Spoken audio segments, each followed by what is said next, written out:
MCQ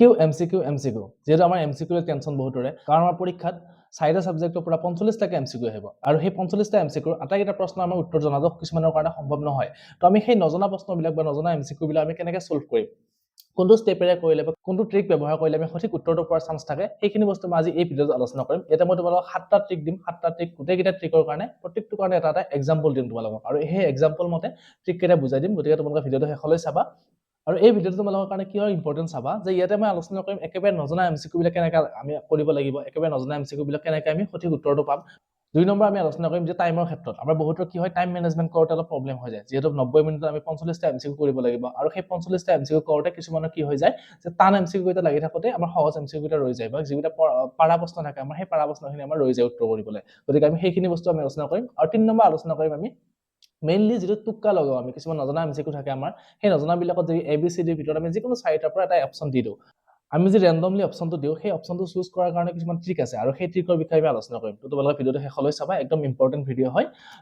এটা বহুতৰ আমাৰ কি হয় টাইম মেনেজমেন্টত প্ৰবলেম হৈ যায় এটা টাইম মেনেজমেন্টৰ ক্ষেত্ৰত মই এটা কথা কৈছো তোমালোকক যে আমাৰ যেহেতু প্ৰশ্নখন চালে আমি গম পাও যে কিছুমান আমাৰ কোনটো প্ৰশ্ন আমি পাৰো বা কিছুমান সহজ প্ৰশ্ন একদম সহজ প্ৰশ্ন থাকে আৰু কিছুমান আমি নজনা প্ৰশ্নও থাকে গতিকে সেই প্ৰথমতে কি কৰিবা তোমালোকে যিখিনি সহজ প্ৰশ্ন আছে যিখিনি সহজ তোমালোকে গম পোৱা যে এনেকৈ কৰিলে বা এইটো প্ৰসেছত কৰিলে উত্তৰটো ওলাই গতিকে সেইখিনি তোমালোকে প্ৰথমতে কি কৰিবা সলভ কৰিবা আৰু সেই সলভ কৰি তাক লগে লগে কি কৰিবা আমি বহুতে কি কৰো যে প্ৰশ্নত টিক দি থৈ দিও আৰু আমি ওএমআৰখনত পিছত দিম বুলি ৰাখি থৈ দিও তোমালোকে সেই ভুলটো নকৰিবা একদম কিহৰ কাৰণে কৰিছো যে কেতিয়াবা এনেকুৱা হৈ যায় তোমালোকে প্ৰশ্নখনত ধুনীয়াকৈ টিক দি গলা কিন্তু লাষ্টত গৈ ওএমআৰ টিক দিবৰ কাৰণে তোমালোকৰ টাইম নহব গতিকে তোমালোকে কি কৰিবা যদি এটা প্ৰশ্ন কৰিছে তাৰ উত্তৰটো সঠিকভাৱে ওলাইছে তাক লগে লগে কি কৰিবা ওএমআৰ টিক দি যাবা তাৰ পিছত তোমালোকে নেক্সট প্ৰশ্নলৈ যাবা তাৰ এতিয়া আমি নেক্সট প্ৰশ্নটো যাওতে যদি আমাৰ টান প্ৰশ্ন থাকে ধৰা হল আমি বুজি নোপোৱা প্ৰশ্ন এটা আহিছে বা উত্তৰটো আমি নাজানো তো সেই অপচনটো আমি সেই নজনা অপচনটো আমি কেনেকৈ কৰিম তো সেইটো কাৰণে আমি কি 4টা অপচন দিয়া থাকে আৰু সেই 4টা অপচনৰ পৰা আমি কি কৰিম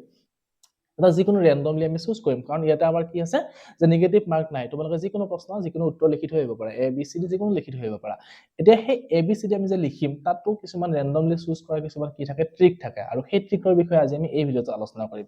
এটা যিখিনি আমাৰ ৰেন্ডমলি চুজ কৰিব লাগিব সেই ৰেন্ডমলি চুজ কৰা অপচনৰ যিখিনি প্ৰশ্ন আছে আমাৰ সেই প্ৰশ্নখিনিৰ কাৰণে তোমালোকক মই ট্ৰিক কেইটামান শিকাই যাম তোমালোকে সেইখিনি চাবা ভালকৈ 2 নম্বৰ যেটো ট্ৰিক লৈ আহিছো তোমালোকৰ কাৰণে যে সিমিলাৰ অপচন ট্ৰিক এই সিমিলাৰ অপচন ট্ৰিকটো বা সিমিলাৰ অপচন ৰুলটো কি হয় যে তোমালোক কেতিয়াবা এনেকুৱা কিছুমান অপচন পাবা যিবিলাকত থাকিব তিনিটা অপচন বেলেগ বেলেগ অপচন দিয়া থাকিব আৰু 4 নম্বৰটো দিয়া থাকিব কি ওপৰৰ আটাইকেইটা আৰু কেতিয়াবা এনেকুৱা প্ৰশ্ন পাবা যে তিনিটা বেলেগ অপচন দিয়া থাকিব আৰু থাকিব কি এটাও নহয় এতিয়া যদি আমি এনেকুৱা ধৰণৰ প্ৰশ্ন পাইছো আৰু আমি তাৰ কি উত্তৰটো নাজানো তেতিয়া আমি কি কৰিম যদি তোমালোকে দেখিছা যে তিনিটা অপচন বেলেগ আছে আৰু 4 নম্বৰ অপচনটো কি ওপৰৰ আটাইকেইটা আছে তেনেহলে সেই ওপৰৰ আটাইকেইটা প্ৰশ্নৰ উত্তৰটো হোৱাটো হেতু চান্স থাকে কিমান 90% চান্স থাকে যে কি হেতুৱে উত্তৰ হ'ব মই বহুত প্ৰশ্ন পাইছো এনেকুৱা বহুত প্ৰশ্ন এনালাইজ কৰি কিনে চাইছো যে তাতে মই পাইছো যে কি ওপৰৰ আটাইকেইটা যেটো থাকে হেতু শুদ্ধ হোৱাৰ চান্সটো 90% মই দেখিছো গতিকে তোমালোকে যদি নাজানা থাকে উত্তৰ তেনেহলে 90% যেটো চান্স আছে গতিকে ওপৰৰ আটাইকেইটা অপচনটো তোমালোকে দি থৈ আহিবা আৰু যদি 2 নম্বৰ প্ৰশ্ন মই কৈছিলো যে কি 4টা অপচন দিয়া আছে তাৰ তিনিটা অপচন বেলেগ দিয়া আছে আৰু এটা অপচন কি দিয়া আছে এটাও নহয় দিয়া আছে তো তোমালোকে এটাও নহয়টো ফালে নাযাবাই প্ৰায় কাৰণ আমাৰ 10% হে কেতিয়াবা চান্স থাকে যে সেই এটাও নহয় অপচনটো শুদ্ধ হ'ব পাৰে গতিকে আমি ইমান ৰিস্ক ল'ব নালাগে তোমালোকে বাকি তিনটাৰ পৰা তোমালোকে ৰেন্ডমলি চুজ কৰি কিনে এটা অপচন দি থৈ আহিবা এতিয়া সেই যে ৰেন্ডমলি চুজ কৰিম আমি কোনটো অপচন হ'ব কোনটো অপচন নহব সেইটো আমি কেনেকৈ চুজ কৰিম চাবা ABCD ভিতৰত আমি কোনটো দিম অপচন শুদ্ধ উত্তৰটো আমি কেনেকৈ লাক যে আমাৰ লাকটো কেনেকৈ আমি ডিসাইড কৰিম যে এইটো অপচন দিলে আমাৰ শুদ্ধ উত্তৰটো হ'ব গতিকে সেইখিনি বিষয়ে আমি এতিয়া আলোচনা কৰিম চাবা যে 3 নম্বৰ ট্ৰিকটো লৈ আহিছো মই যে ৰেন্ডম অপচন চুজ আমি ৰেন্ডম অপচনটো কেনেকৈ চুজ কৰিম এটা এইটো তোমালোকৰ মই এটা এক্সাম্পল লৈ কেনে কৰিছো কাৰণ মই প্ৰত্যেকটো ট্ৰিকৰ কাৰণে তোমালোকক এক্সাম্পল দিম বুলি কৈছিলো গতিকে এইটো এক্সাম্পল চাবা ইয়াতে মই 5টা প্ৰশ্ন লৈছো যিকোনো 5টা প্ৰশ্ন আৰু তাৰ শুদ্ধ উত্তৰকেইটা এনেকৈ দিয়া আছে ধৰা হল 1 নম্বৰ প্ৰশ্নটোৰ কাৰণে শুদ্ধ উত্তৰ A অপচনটো 2 নম্বৰটোৰ কাৰণে C অপচনটো 3 নম্বৰটোৰ কাৰণে A 4 নম্বৰটোৰ কাৰণে D অপচনটো আৰু 5 নম্বৰটোৰ কাৰণে B অপচনটো তো এজন ষ্টুডেন্টে কি কৰিছে এনেকৈ ৰেন্ডমলি প্ৰশ্ন কেইটামান দিছে আৰু তাৰ উত্তৰকেইটা এনেকৈ B C D এ ৰেন্ডমলি মাৰি গৈছে আৰু 2 নম্বৰ ষ্টুডেন্টে কি কৰিছে গোটেইকেইটা অপচন A দি গৈছে বা গোটেইকেইটা অপচন B দি গৈছে এতিয়া কাৰ বেছি শুদ্ধ হোৱাৰ চান্স থাকে তো তোমালোকে যদি চোৱা যে তোমালোকৰ যদি বহুত বেছি ভাগ্য ভাল হৈছে তেনেহলে এনেকৈ ৰেন্ডমলি টিক কৰোতে হয়তো হৈ যাব পাৰে যে B অপচনটো আছিল আমাৰ B টোতে চিট দি দিলো হৈ যাব পাৰে এনেকৈ কিন্তু আমাৰ ইমানো বেছি লাগ ভাল নহয় যে এনেকৈ দিলে এনেকৈ হ'ব পাৰে তো তোমালোকে কি কৰিব পাৰা মোৰ হিচাপত যে তোমালোকে এটা অপচনকে গোটেইকেইটাতে দি যাব পাৰা যে ধৰা হল 5টা প্ৰশ্নৰ আমি উত্তৰ নাজানো আৰু সেই 5টা প্ৰশ্নৰ তোমালোকে অপচনটো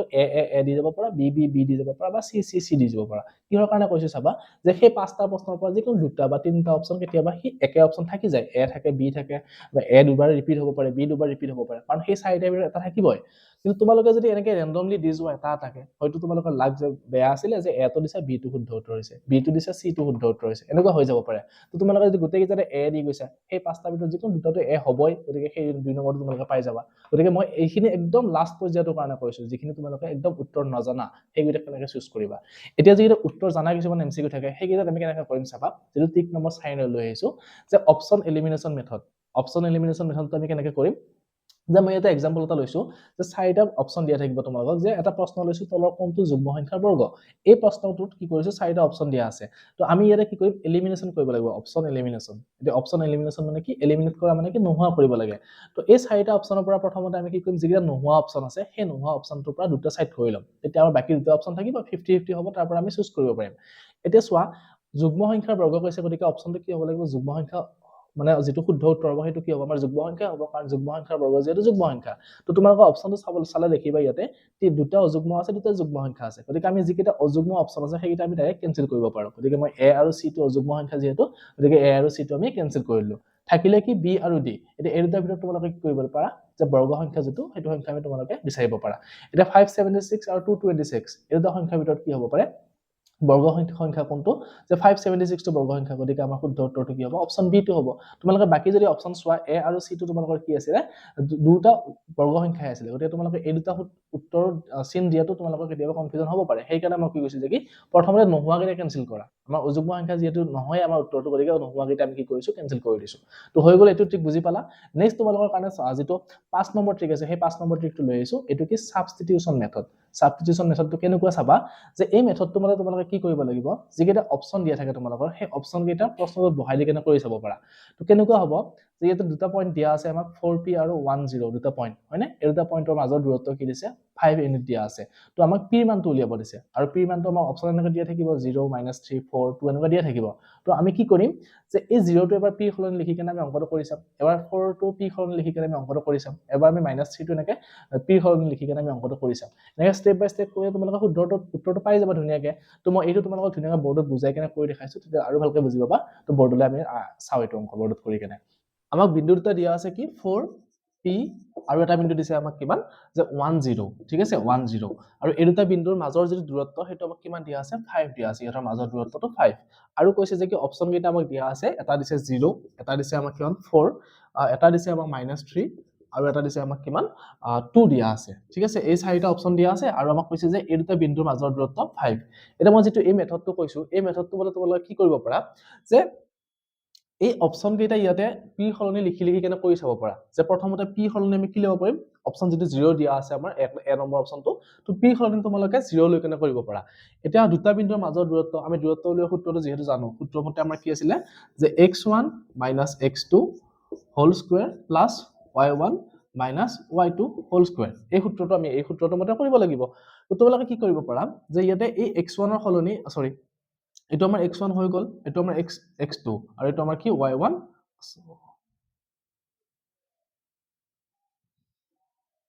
এতিয়া তোমালোকে কি কৰিব পাৰা, এই p সলনি কি লিখিব পাৰা, 0 লিখি কেনে কৰিব পাৰা। তো p সলনি মই 0 লিখি দিছো, হয়নে? এতিয়া 0 লিখি কৰিলে কি হ'ব চাবা, আমি এই দুটা বিন্দুৰ মাজৰ দূৰত্বটো উলিয়াই চাম। যদি দূৰত্বটো 5 হয় তেনেহ'লে কি হ'ব, আমাৰ উত্তৰটো অপশ্যনটো 0 হ'ব। যদি নহয় তেনেহ'লে আমি বেলেগ এটা অপশ্যন ট্ৰাই কৰিব পাৰো। তো তোমালোকে কি কৰিব পাৰা, এইটো যে 4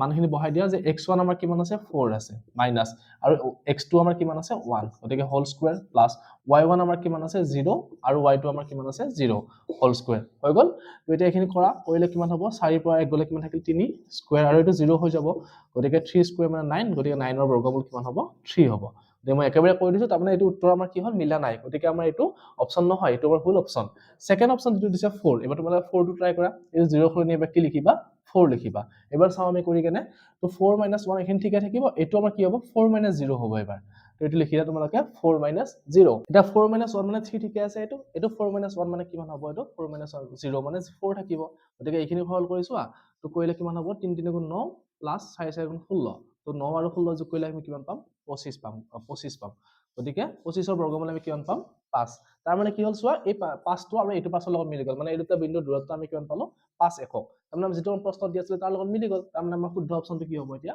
অপচন বি যিটো দিয়া আছে 4 তো তোমালোকে এইটো মেথড মতে কৰিব পাৰা এবাৰ নেক্সট আমি আৰু এটা মেথড শিকিছো এবাৰ নেক্সট আমি যিটো 6 নম্বৰ ট্ৰিক আছে আমাৰ 6 নম্বৰ ট্ৰিক তোমাক কি লৈছো যে এক্সট্ৰিম ভ্যালু ট্ৰিক এটা এক্সট্ৰিম ভ্যালু ট্ৰিক মানে কি হয় যে কিছুমান আমি এনেকুৱা অংক পাম যে xy থাকিব mn থাকিব এনেকুৱা pq থাকিব তাতে আমি কি কৰিব পাৰো যে আমাৰ কিছুমান সৰু সৰু নাম্বাৰ 1 2 বা 5 10 এনেকুৱা নাম্বাৰ কিছুমান তাত বহুৱাই দি কিনে আমি অংকটো কৰি চাব পাৰো তেতিয়া আমি শুদ্ধ উত্তৰটো পোৱাৰ চান্সটো বহুত থাকে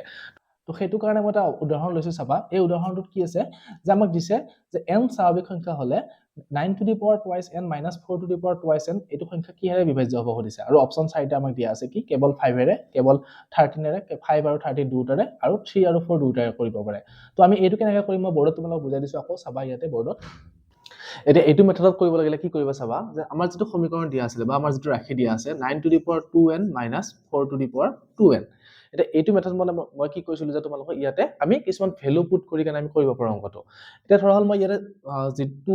n দিয়া আছে সেই n টো আমাক কি স্বাভাৱিক সংখ্যা বুলি কৈছে তো আমি যিকোনো স্বাভাৱিক সংখ্যা কিছুমান লৈ কেনে ইয়াতে আমি সৰল কৰি কেনে আমি উত্তৰটো লিখিব পাৰো অপচন কোনটোৰ লগত মিলে তো তোমালোকে একদম সৰু সৰু ভ্যালু লবা তেতিয়ালে সহজ মানে সৰল কৰিব সহজ হ'ব বা পূৰণহৰণখিনি কৰিব কাৰণে সহজ হ'ব তো মই ইয়াতে n ইকুৱেল টু যেটো প্ৰথম আমাৰ স্বাভাৱিক সংখ্যা 1 আছে সেই 1 টো লৈয়ে চাই কৰিছো চাবা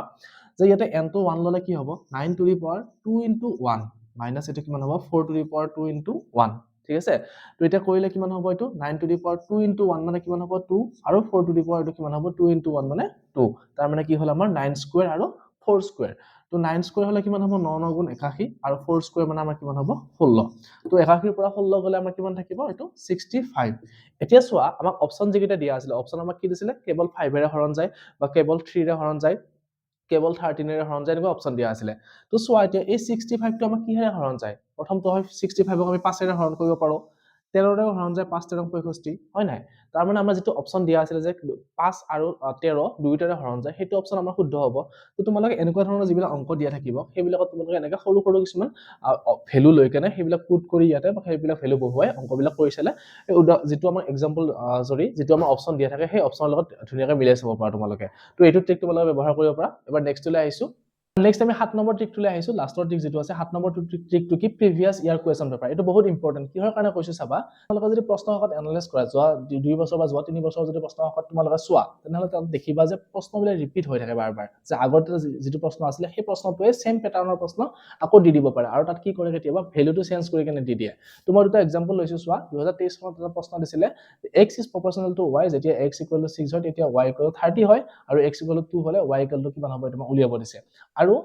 সেই সেম প্ৰশ্ন 2025 চনতো দিছে আৰু হেতু কি দিছে তোমালোকক যে p is proportional to q এবাৰ x আৰু y হলে কি দিছে p আৰু q দিছে আৰু বাকি ভ্যালু কেইটা সেম দিয়া আছে চোৱা তোমালোকে যদি অপচন চোৱা অপচন দেখিবা সেমে দিয়া আছে দুটাতে কিন্তু অলপমান সাফল কৰি কেনে অপচন কেইটা বেলেগ বেলেগ কৰি দিছে গতিকে তোমালোকে এইবিলাক অংক চাব পাৰা যে p y q ৰ পৰা বহুতখিনি কমন পৰে গতিকে তোমালোকে যদি